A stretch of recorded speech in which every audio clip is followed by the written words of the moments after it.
Hello gang, how are we doing? It's just about Friday morning. Well, it's still Friday morning. It's about 10 to 12.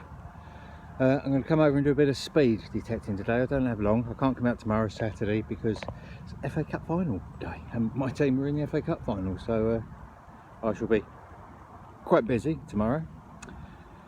So today what I've decided to do, just quickly, is I'm on, as you can see, I'm on Tunic Field, which I did to great success with our friend Nathaniel the other day.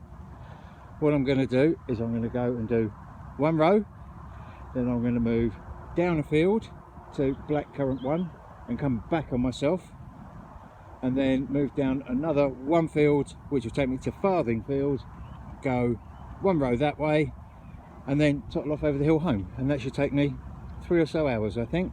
So I will see you. Actually, I'm just going to like to point out that I've changed the settings very slightly on the Simplex, and all I'm getting is good stuff now. So iron and aluminium and no, we're not having any of that now. We're just having good stuff, I insist. That is it. That is the settings. The settings is set to brilliant finds, full stop.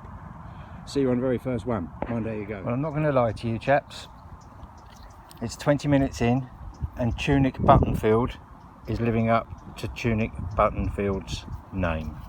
Four in 20 minutes. How come I'm here with Nathaniel and silvers pop out at every 15 seconds? Here on my own, I've got a range of Tunic buttons. If anyone wants these, just let me know. They can have 1,000 of them. I've got so many. But I'm on a hole, and I don't know what that is. Is it a bell? Christ, no. What on earth is that?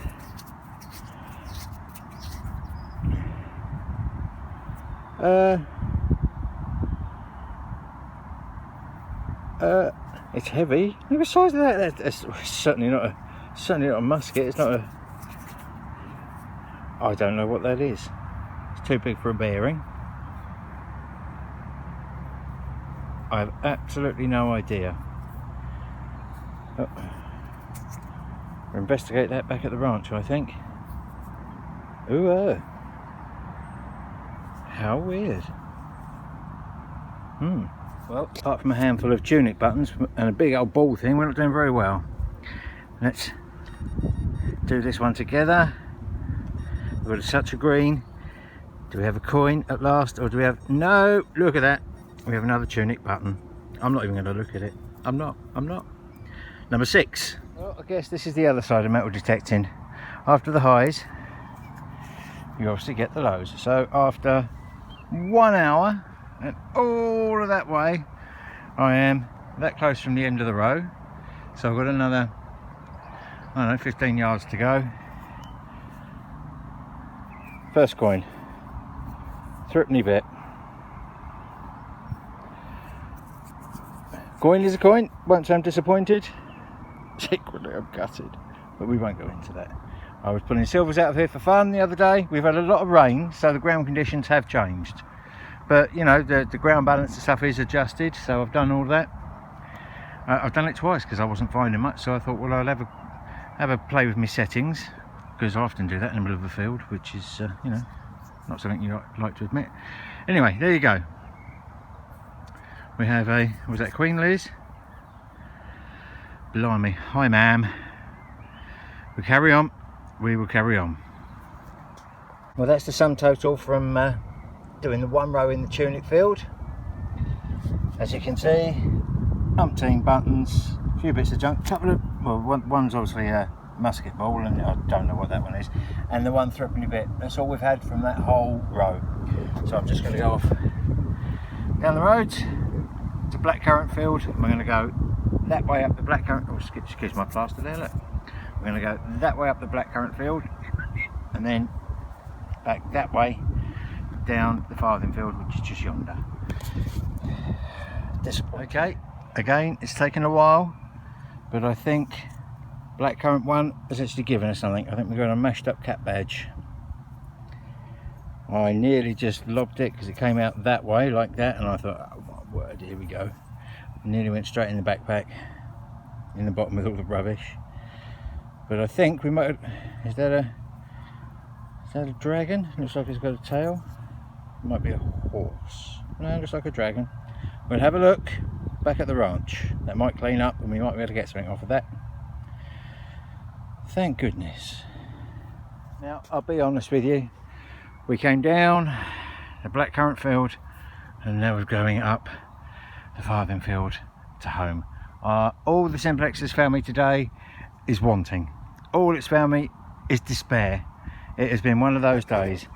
At long last, at the end of my 3-hour stint, we finally have another coin. Battered, toasted, tiny and thin, so it might be old. We might get something of it. It might make the whole day worthwhile. At the moment, I very much doubt it. We'll give it a quick clean, and if it's worth showing you, I'll come back and show you. Because I've got nothing else to show you. I've even found tunic buttons in this field, in my farthing field. I've been plagued by buttons. Plagued. I'm going to take up tiddlywinks. I am. Right, I've sussed it out. If you turn around to the field, once you first get here and say, right, that's it, I'm going home, the field will eventually give you something. Minim. Minim. Minim. Minim. Minim. Minim. Minim. Minim. Nothing on it. It just is. We know it. You know it. I know it. They know it. The field knows it. Minim. There we go. It's stretched my patience today. There we go. We got there in the end. We got a hammer. Hammer. All that business. I'm too tired. Not a silver. It's a copper alloy. Probably a token. Well, we got there in the end, guys. We've got something to clean up and have a look at, haven't we? Maybe we'll get something off of that. Maybe we won't. There we go. At long last, something we can shout about. Hurrah! I'm going home. I've had enough. I'll see you back at the ranch. Watch gang. We're back at the ranch. How are you all doing? We'll have a quick run through of some of the stuff that we found. It's not a great deal this week. That wasn't a tunic button. That one was a livery button. You can just about make it out. I don't think you can in this like that. But there's a turkey or a chicken or even a peacock on there. Just about faint as you like. A couple of coins. We never thought we was going to get anything off that. Nice and thin, but nothing on it. Threepenny bit. Clutching at straws with the lead this week. A little ring. The 7th guards instead of the 6th guards, which we got last week. We got the 7th guards this week. Shout out to Cynthia. She really likes her military stuff over in America. So I might do a video just on some of the military stuff just for her pretty soon. Clutching at straws with the buttons and the lead, as I said, not much.